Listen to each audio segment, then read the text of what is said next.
we're going to spend a fast hour going through playful literacy learning and how we can do that with story workshop in our primary classrooms.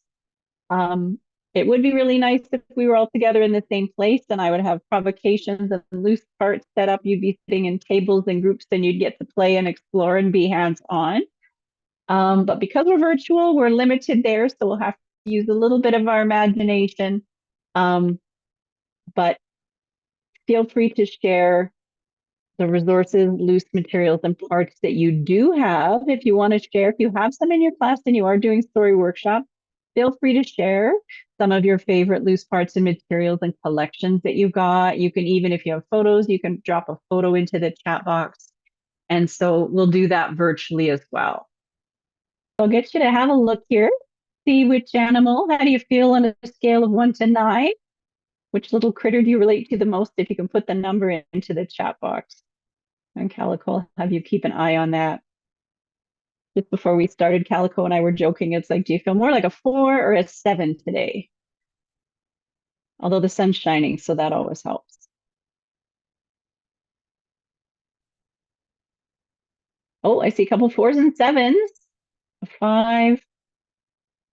Yeah, that raccoon and the little button-up plaid shirt is pretty adorable.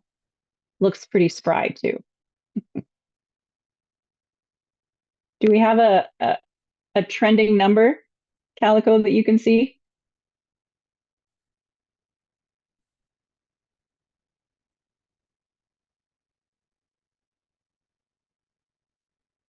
Oh, you're muted. Sorry, Calico, I can't hear you. Sorry, I was just saying there's not a trend, but I'm surprised I'm not seeing more 4s. Perhaps I'm projecting how I feel at the moment. Well, we will honor how you feel, all the ranges of energy and maybe some exhaustion. And thank you for being here after school and choosing to spend an hour with us today. So we really appreciate that. So another poll checking in with you on what your prior experience and your comfort level is with Story Workshop. So you see the scale there. 1 is haven't tried it yet. 2, have tried it a bit.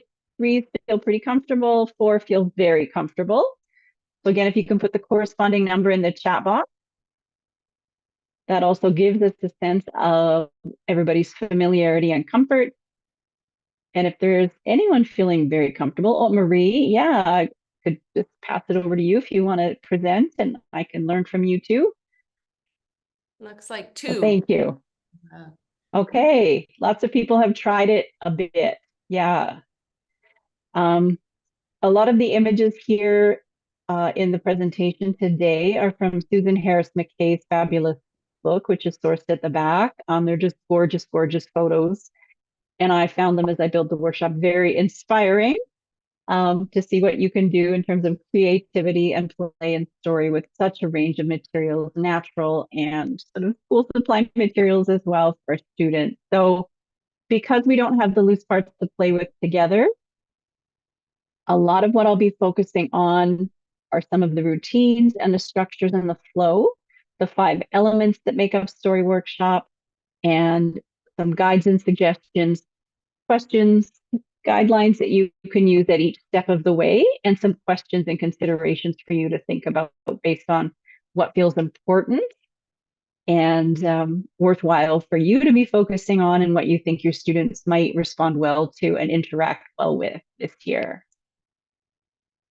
So yeah, when we look at Story Workshop, it really is inviting our students to show and tell us what is making sense to them. So it's a way for them to convey the stories that they're holding inside of them, even if they're not yet able to get those stories down in writing fully in conventional writing, and maybe even not able to draw pictures. Excuse me. So it's grounded in the stories our students bring to school that are both real and imagined. We do encourage writing from the stories, even with our kindies, and I've got some examples of some kindergarten painting and drawing and a little bit of printing later. And it really promotes those authentic relationships between student experiences and then the choices they get to make as empowered learners and storytellers. They can choose how to recreate a story and tell a story in the classroom using a variety of materials. And a storytelling culture also automatically and implicitly values listening, which is so important to be instilling and modeling for our students.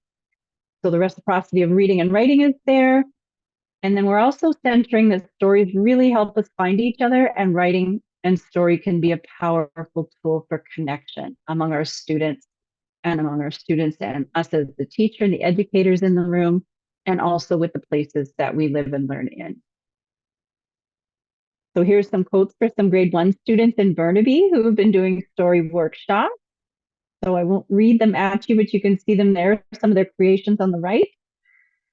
But I will read out Williams. Well, you make stories with different materials. It helps you to write stories because it gives your brain ideas. So part of, like when we ask students to orally rehearse a story and tell a friend about an idea they have for a story, all of this, including story workshop, lays the foundation and the groundwork for them getting senses of story in their head and getting the elements out and expressed without having to do that heavy lifting of reading and writing. And they have a lot to say. Yeah, so thank you. Chelsea is dropping in the links there. So she put in the link there for the Vancouver Reggio Association, which some of these quotes and the images are from. So I'm going to pose this question to you. If we think about story making as world making, and so offering story workshop to our students allows them to build their own worlds, even just for a short 15, 20-minute period at a time. But over and over again, they are invited to create worlds and make a little world for themselves. And they're the storytellers, they're the decision makers, they are in charge, they have voice, agency, power, and a vision. Thank you. I saw we in the chat box, we even had a kitten watching the video. I think that might be a first. So besides Susan Harris McKay's book on story workshop, this book, Loose Parts, Inspiring Play in Young Children, I found to be a really handy counterpart when putting the workshop together, because it does explore the nature of play. And this quote, when children interact with loose parts, they enter a world of what if that promotes the type of thinking that leads to problem solving and theoretical reasoning. Loose parts enhance children's ability to think imaginatively and see solutions, and they bring a sense of adventure and excitement to children's play. And it's just such a beautiful picture. It's like the rainbow there laid out for us. So that's a fabulous book that has some really wonderful resources. One thing that I liked about it as well is, as we see here, when they talk about the value of loose parts, when we look at this is very legitimate to me in all of the ways that it supports learning and thinking, social, emotional, cognitive, physical development. It's developmentally inclusive. And then also it does promote and support a variety of types of play. These materials are sustainable. Once we have a collection of them, we can reuse them over and over and over again, which is really fantastic from a sustainable environmental piece. And then we can make connections quite easily across the curriculum. I've seen lots of fabulous blogs and Instagram feeds from teachers doing story workshop with a focus on math and going into science and social studies. And obviously the art is there as well. But we think about supporting student sensory exploration, movement, bringing in music as well. It's really rich with potential for supporting our students' creativity and allowing them to begin to think about story and how they can tell their story as our youngest learners. And a big part of story workshop is the big guiding question. So just like we've got the big ideas in our curriculum, we have big questions that we wonder about that we can pose to our students. And so some of them can be really open-ended, like we talked about in the video that we just showed the teacher there. Where do stories live? What stories do I want the world to hear? What stories do I need to tell? How do stories influence me and our community?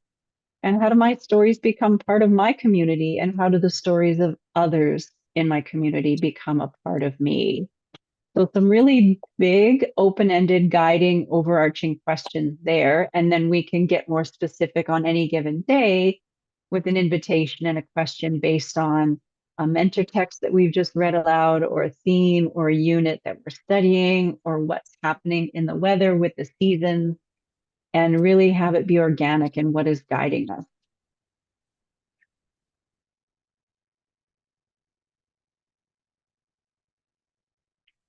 So I'm going to guide us through on a pretty quick pace here of the 5 elements that are quite standard in setting up story workshop in your classroom.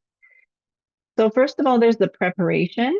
So there is the issue of finding, selecting, choosing, and organizing the material and the environment so that we can support student story creation and our research as we're watching them tell and create their stories.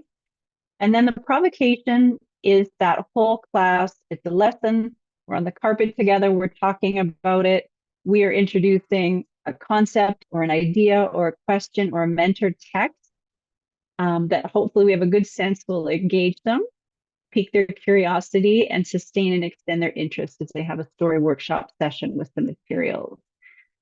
So in setting them up for story creation, there's the invitation, and then we're negotiating with the students to help them make decisions about what materials they want to use to best support the story that they want to tell on any given day, and help them come up with plans to get started.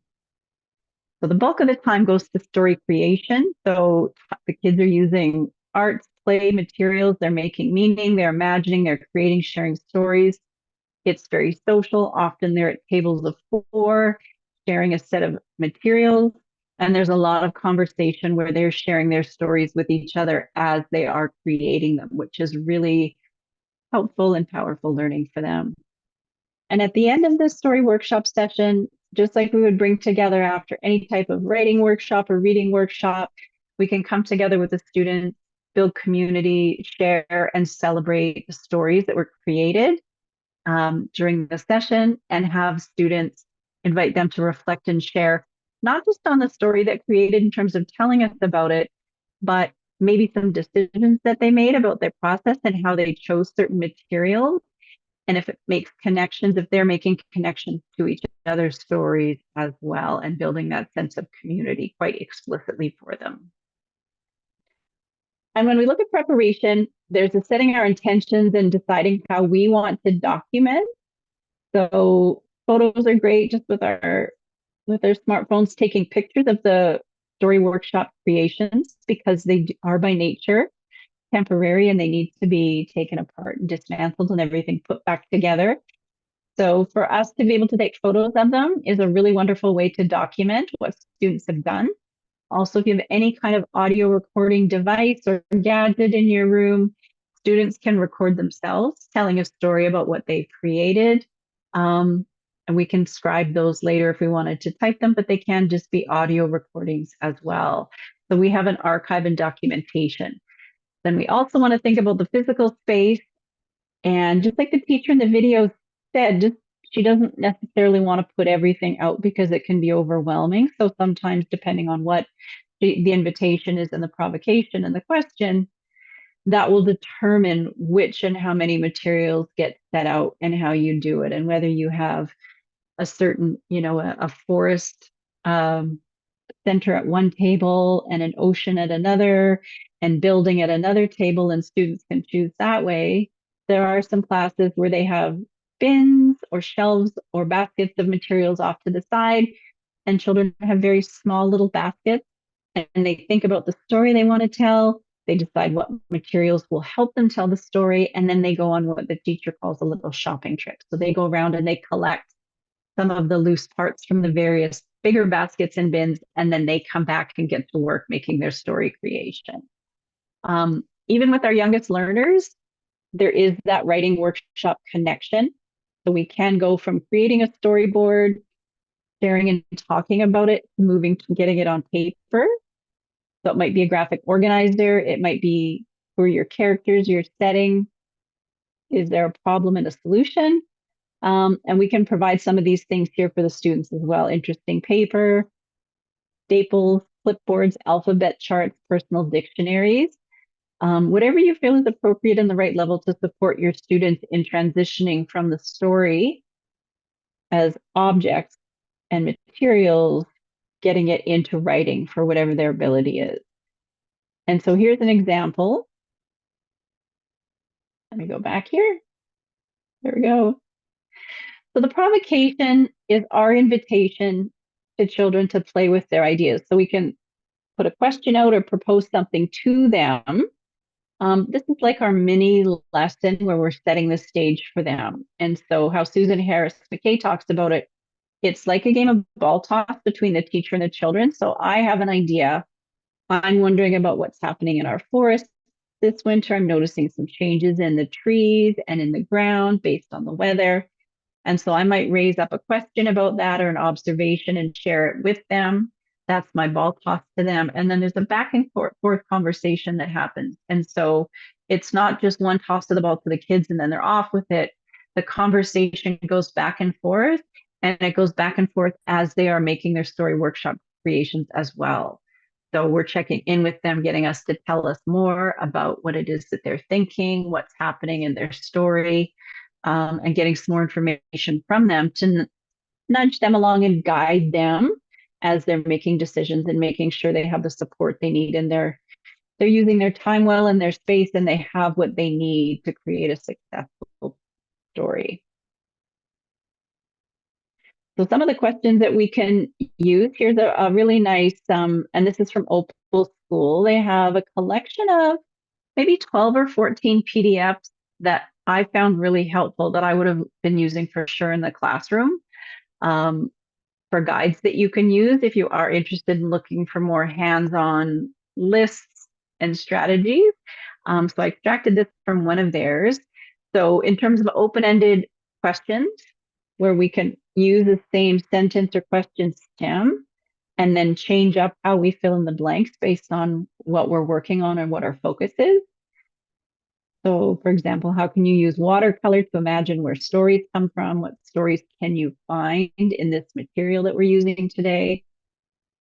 And always coming back at the end, if you can and have time for, not necessarily every time you do a story workshop, but what did you notice? What did you wonder? Having kids get into the routine of reflecting on what they've created and the process. So did they learn anything? Did they have any connections or wondering? And did those materials help them deepen their thinking about what it is that they were focusing on? So in Oliver, School District 53, they were one of the first seamless day kindergartens in BC. And Elena there is the ETE in their seamless day kindergarten, and she runs their Instagram account. And it's just really, really a fabulous, inspiring source for great ideas for how to do story workshops. So these are with kindergartners. And so often it is a mentor text and a read aloud, and then a question posed based on the read aloud. So this one was The Napping House by Audrey Wood. She read to them, where the book is, at the end of the book, the bed breaks and everyone wakes up. And so she asked the students to continue the story and document it by painting. And so they did some brainstorming, and then the kids got to work on their story workshop to come up with their own ending for the book. And I'll just show you a few of those. So these are kindergartners painting to continue the rest of the story.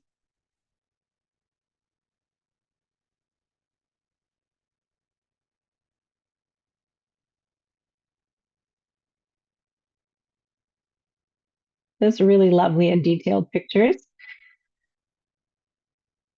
So I'll go through here again. So here's another example too, the mentor text with snowmen at night.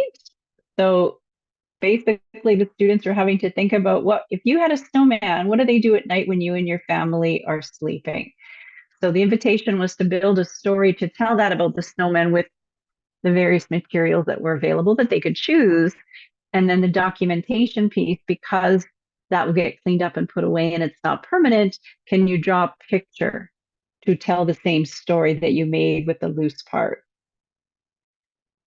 So here's one. Luke and Bella collaborated on a story. The snowmen were ice skating outside. The people that lived in the house were watching the snowmen skate. Some came out of the house to watch them. Some looked out the window.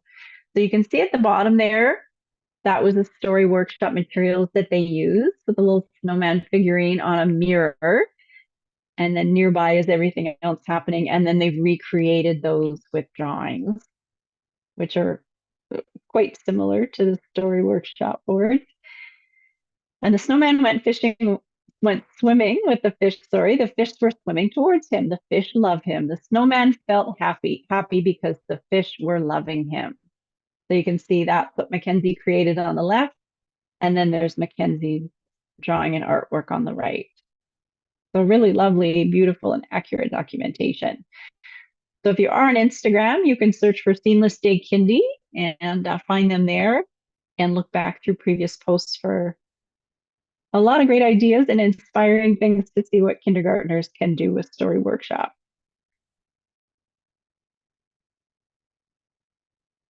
So having a look here. So here are some questions I'm posing to you without the benefit of having the loose parts in front of you.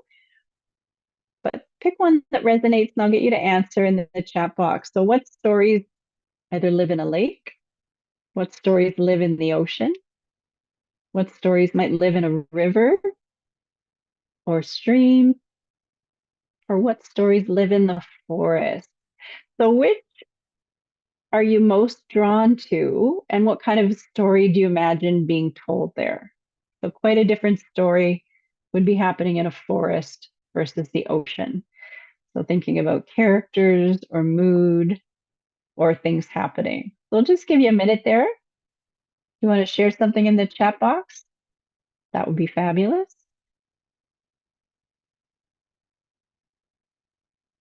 And if anybody wants to unmute and tell their story orally, we're a small group, so I think that would work too. If anyone's feeling brave.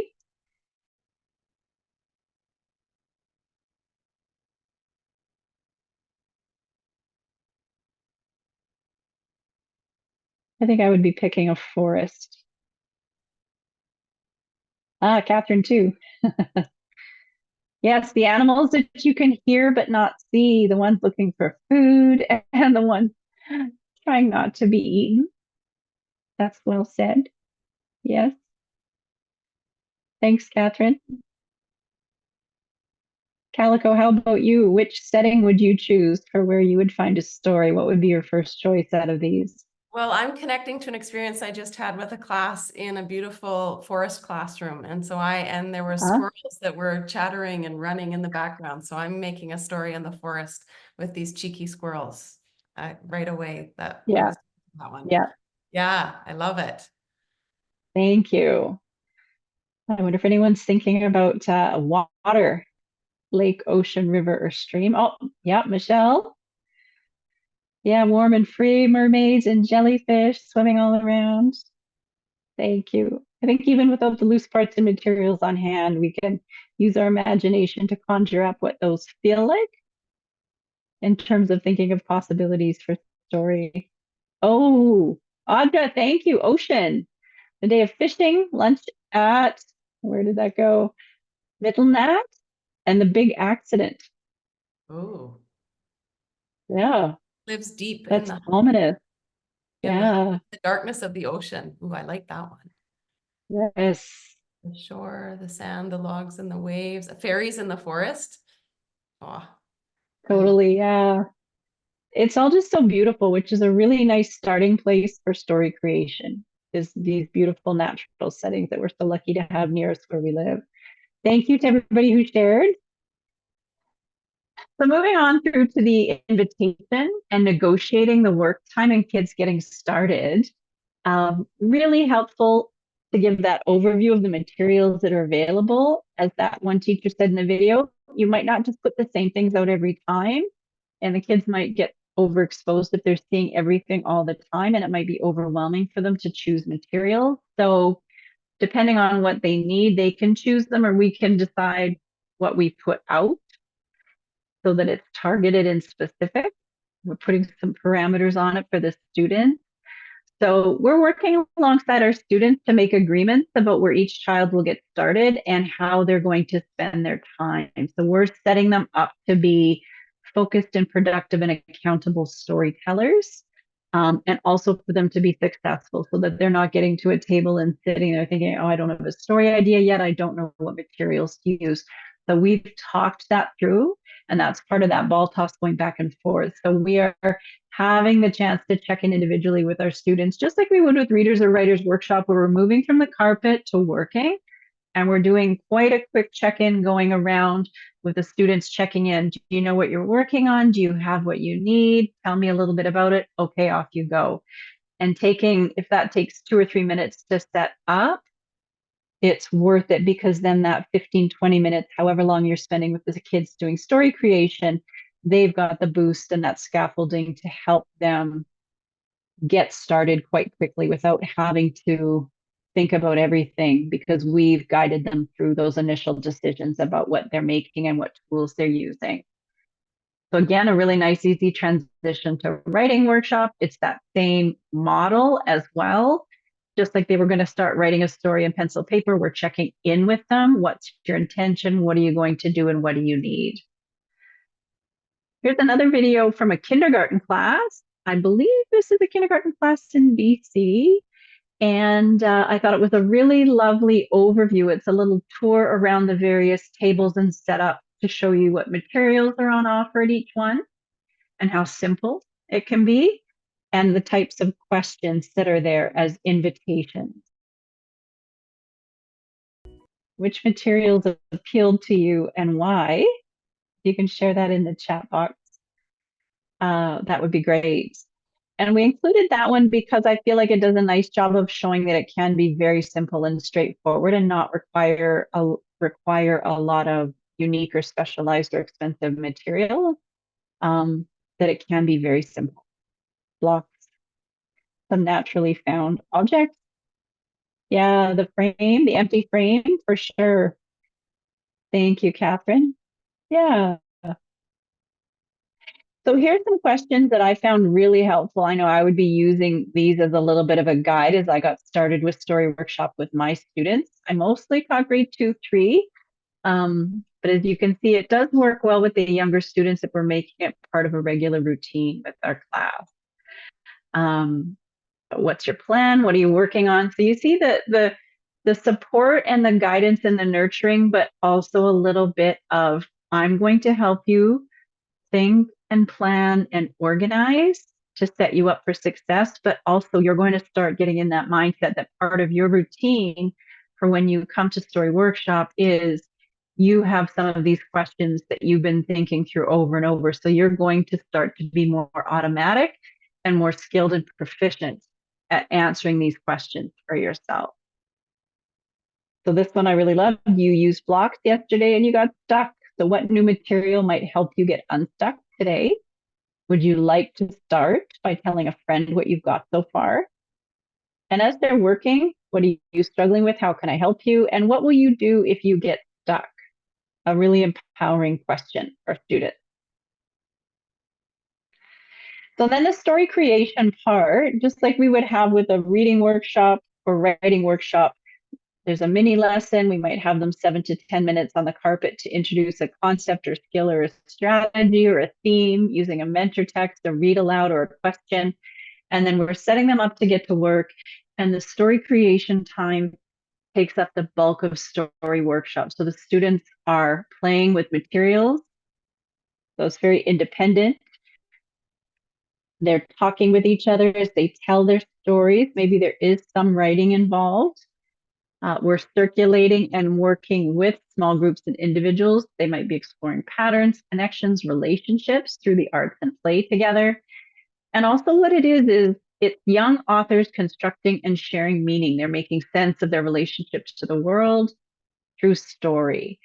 So part of what we can do as the teacher setting up story workshop and offering that as a routine in our classroom, what Susan McKay Harris talks about it being, we're creating conditions that promote relaxed alertness. So the kids are very focused in their story creation, and yet they're so in the zone, they feel very relaxed as well. So they're very much at comfort and yet also really focused. And I think Sir Ken Robinson talks about that being in our element.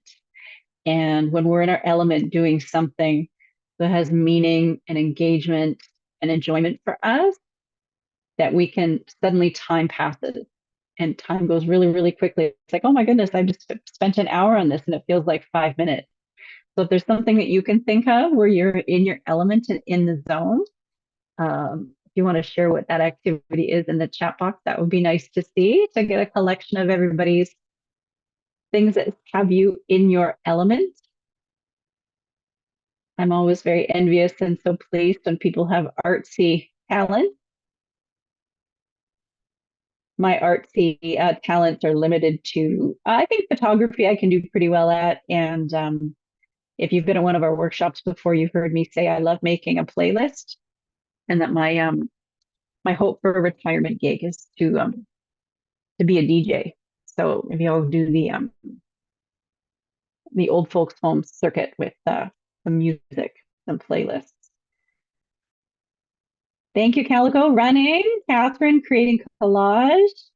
Yes, art, writing, cooking, gardening. Thank you. Yeah, and sewing, yoga.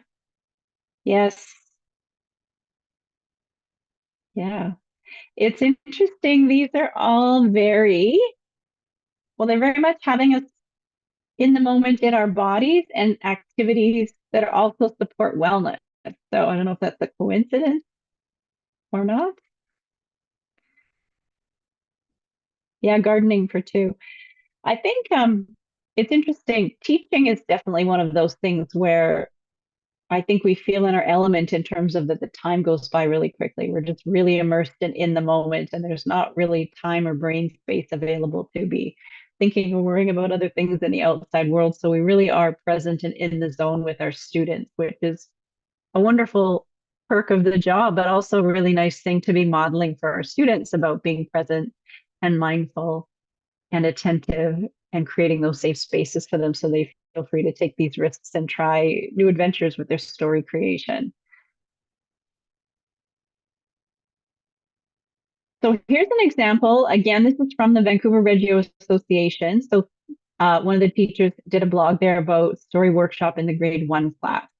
So I wanted to set this up because I hadn't initially thought of this for story workshop, the flow of it. I really initially, when I first learned about story workshop back at Opal, I really thought of it as that picture on the left with, I've got a felt mat and I've chosen some materials and I'm going to make a scene. But what this teacher has done in grade 1, they've extended it from the story workshop scene into some writing. And you see here, basically, this is a really simple graphic organizer. So you've got the quadrants. And so we've got characters, the setting, the problem, and the solution. And so you can see this isn't just a story written in full sentences and paragraphs. She's listing them. So the graphic organizer, by nature of it, requires less writing. So for younger students and our early writers, this is a nice way for them to start to dip their toe in that. And really all they're doing is they are documenting on paper what they've already created in story workshop. So they're not sitting at the paper coming up with this. It's a documentation after the fact. And then on the right there, they were invited to draw a picture of it. So again, for students to document what they've created, you can see the snake is in the same place, those rocks on the right, that curved sea. And then it almost looks like, I think that's maybe the chicken that's been stolen is there on the very right. But then she told her story to the teacher. And so this is The Garden by Kate. Once there was a garden. One night in the garden, there was one chicken, one cat, one snake, one frog, one ladybug, one dragonfly. The cat stole the chicken's egg and chicken stole it back. So very simple, very powerful. And the extension to writing and art is really beautifully done there. And that's a wonderful example that I feel like we could do. Elena there with the Seamless Day and Oliver, she has some wonderful examples on her Instagram page as well of shifting from the story workshop to getting the students to do a little bit of drawing and writing. And for them in kindergarten, it looks more like the picture on the right where they're drawing a picture. They might be able to put their name down, or they might be able to put the first letter of something to label. what's on their drawing. So starting out very simple, but building it up as a routine. So as the kids are working, here are some questions I found that would be really helpful that I would be using with Story Workshop in the classroom. And Susan Harris McKay talks about it being very supportive language, and also trying to be neutral. I know if we think about giving students praise or saying, great job, that's wonderful. And the difference between praise and feedback being specific and constructive and concrete, but also being neutral and not having that judgment. So, really just letting the kids drive the conversations that we're having with them about their stories. So, we are not making assumptions about it. And we can ask some wonderful questions like this that are quite open and invitational. So, can you tell me more? Is a wonderful question. Anywhere we go in life, that's a wonderful question to be asked. So, also, how do you plan to capture the story? What tools do you need? Getting them set up for the thinking and the planning as well. So, that's part of the work that they're doing to lay the groundwork for successful and enjoyable story workshop. So the other piece here that's a bit different than we think of with traditional reading and writing stories is the documentation piece. And so some considerations for you when you're inviting students to engage with the loose parts and the materials to create something in Story Workshop, what is your learning intention? So what's the question and the guiding for you? What materials do you need, provocations, and what will your invitation to the children be? So thinking about the why is a really important part of it. And then that planning. So what's the information that we want to gather? What tools do we need? And then how can I be alongside my students in their story creation and observe what they're doing with an open mind and hold back from directing or redirecting or questioning too much. So thinking about that. And then the observation, if we can be taking notes on a clipboard, on paper, writing down kids' dialogue, recording them, taking photographs, stuff that we're probably doing a lot already. If you do Story Workshop and you have suggestions or routines that work really well for you for preparation or documentation, and you want to share those tips and tricks in the chat box, I'm sure we'd all love to hear them as well. And then the other piece is, how do we interpret, how do we speculate about what we're noticing and seeing in what students create? So are there surprises, things that confuse us? Do we have some wonderings? Do we want to have a conversation with a student to talk about what it is that they're thinking and feeling as they work through using these different materials? So very different type of documentation than having them write stories, pencil and paper.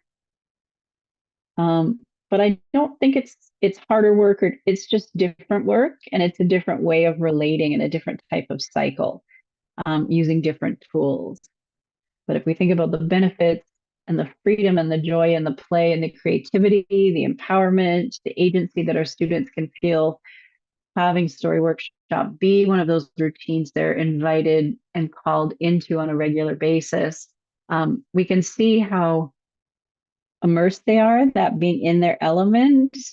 And it feels like the best thing we can do is nurture and support and guide them, but then also get out of the way a little bit and let them work their magic. I was really lucky last week to be up in a school in the north, and I brought my case of Story Workshop materials, and I got to work with kindergarten students I had never met before. And I set it up, and we had some great questions, and off they went. And they were so focused and so engaged, and they worked quite easily, really focused, great chatter conversations at their tables, great sharing and swapping of materials. They were fully immersed and engaged for almost 20 minutes, and it was in the afternoon, which is a tough time slot. So they really went with it. And the question was really just, it was open ended. And it was very much about favorite places or things that you love to do. And it also could have been a special memory. So even just as simple as that, the students created wonderful things and were fully engaged and loved it.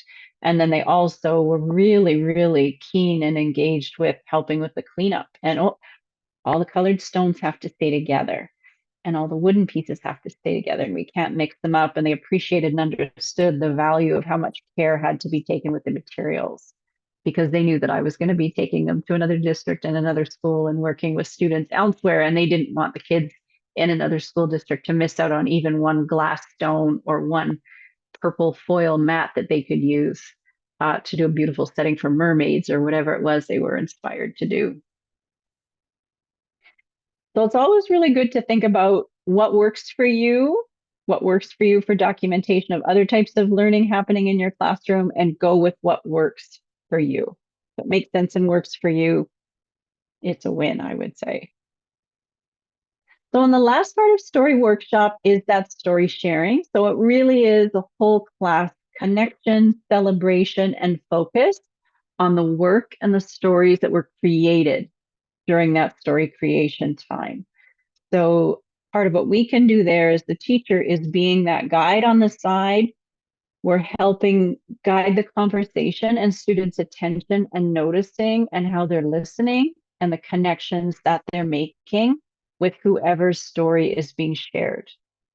So we're looking at all of the capacity our students have and we're celebrating their imagination and their curiosity. And we're bringing in the opportunity for them to have a greater understanding and also build in empathy for commonalities or differences for how other students chart and document and share and tell the stories that they've created. So just like we would do with students about, with show and tell, and students guiding them to be respectful and kind with their comments and questions and feedbacks for other students, and modeling what positive feedback looks like, what a compliment looks like, or a question, and working with them to support them to have real, authentic, great, thoughtful conversations among themselves, that they're leading themselves because they're the authors, they're the story creators. So you can do it that there's an author's chair and there's one student or two that gets to come up and share every day. And you can ask other students on the carpet to give a compliment, a question, or a suggestion. Also to make connections to stories that they've made. And that's also part of the community building as well. So here's one more example from that grade 1 class of the Vancouver Reggio Association. So you can see on the left here, Margot has made a scene with the often paired dinosaurs and bunnies. If I had $1 for every time I heard a story about dinosaurs and bunnies. So she did her story workshop, and then she did the graphic organizer, plotting out those 4 different elements of her story. And then she did some artwork to document it more permanently. And then this story below is a story that she told to her teacher that was scribed for her. So she's the grade 1 student. What things are you noticing there in the story that Margot has an understanding of in terms of story creation and story elements? You can enter it into the chat box if you have any noticings or what you're appreciating about her story there.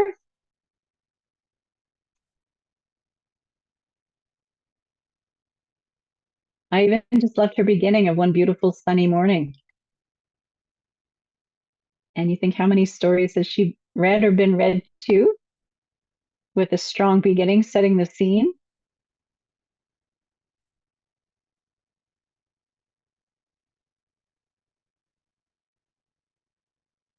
Yes, the classroom materials. She brought scissors into her story. Yes. Would you say she has a sense of beginning, middle, end? I think so. Yeah. She's incorporated dialogue.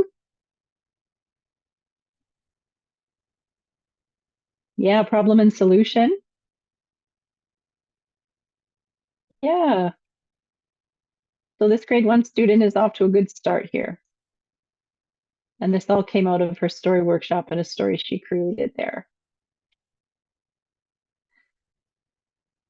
So when we're supporting students with their story sharing, part of what we can do is set it up as a time to listen deeply, which can be hard for any of us to do, but especially our youngest learners. So these, again, from Susan, are really wonderful. Sorry, Susan Harris McKay. These are really great questions that I would definitely use with my students. What does listening sound like, look like, and feel like? And how do you feel when someone listens to you? Powerful, powerful questions. As well as those ones up above. How did the story make you feel? What pictures did you make in your mind? Do you have any connections? What inspired you about this person's story? So thinking about having this be a routine that we're doing as a closure and a story sharing at the end of every story workshop, you think of the really rich and deep thinking and feeling and connecting and sharing that's happening. So we're really strengthening their sense of story. We're strengthening their identity as storytellers. We're practicing and having them flex their listening skills. And we're really making it obvious and explicit how connected we all are by story. And even though we're all very different, there's some things that are the same and that we all have that powerful story inside of us. And so stories connect us, and they will get to see that as a lived experience by being able to participate in story workshop in the classroom, which is a really powerful and beautiful thing. So if you're looking for some books, some read alouds to launch story workshop, these are a few of our favorites. Even just the covers are beautiful, aren't they? Just as a one slide, I was just so happy when I made this workshop. The slide I kept coming back to look at because it was just so soothing, all of the colors. If you're not familiar with Journey, that's a Caldecott Prize winner. It's a wordless picture book. And a girl is bored in her bedroom and she finds a red crayon and she draws her way. She draws a doorway on the wall of her bedroom and off she goes. And she just keeps drawing herself into new adventures. And then there's some things where it's a little bit scary and she has to get herself out of it. But I thought that would be a really lovely way to launch for students to tell their own story. If they had a magic crayon and they could go into different worlds and scenes and settings, what might they encounter?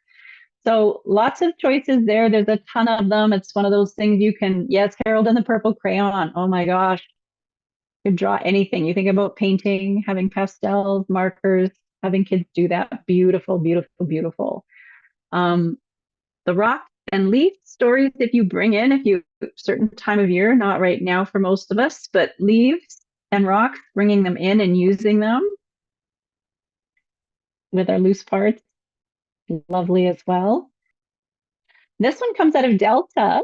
So if you are wanting to support a version or make some story workshop connections at home, this is a simplified version rather than the 5 elements. There's 3. And this is something that we could share with parents if they wanted students to be working on story workshop types of elements and play and provocations at home. So this is a nice one if you wanted to share this with family. Thank you, Chelsea. Just put that the link to that in the chat box. Yeah. So just in summary, really beautifully said here, story workshop is a confluence of meaning making, play, and the arts. And it really helps our students start to understand they can be curious about the environment around them, which is slowing down, getting curious and noticing that they can all be competent communicators. They all have stories to tell. They can make connections to other people's stories and also have big emotions that they can explore and share with others and in their stories. So such powerful learning opportunities, social emotional learning opportunities, community building, communication, as well as all of the fabulous literacy potential with Story Workshop. So I do hope you feel like this has given you some ideas and places to start in terms of structure and routines and guiding questions and examples of student work. We've covered a lot, and I've come up on my time. Here are all the links, the books and the videos that we use to put your workshop together. Any of the blue links, Chelsea shared some in the chat box.